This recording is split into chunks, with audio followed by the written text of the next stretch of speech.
A young man was waiting alone on a remote mountain road. After a long wait, bus number 44 finally arrived. When he got on, he noticed the driver, a young woman with a warm, gentle smile that instantly put him at ease. There were more than 30 passengers, all quiet as the bus headed deeper into the mountains. Suddenly, two men jumped into the road and forced the bus to stop. They climbed aboard, pulled out knives, and began robbing everyone. More than 30 people, but not a single person resisted. They kept their heads down, pretending not to see. The driver, afraid someone would get hurt, stepped forward and asked everyone to hand over their belongings. One middle-aged man refused and was beaten until he gave in. When the robbers finished, it looked like they were leaving. But then one of them grabbed the driver and dragged her off the bus. She screamed for help, but no one moved. Some pretended to sleep. Some stared out the window. Someone even held back a relative who tried to stand up. Only the young man ran after her, but he was unarmed and was quickly stabbed and knocked to the ground. Her desperate screams echoed through the mountains until the attackers finally fled.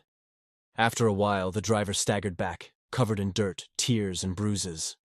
She stood at the door, looking at the passengers who still refused to meet her eyes. Their silence was colder than the night.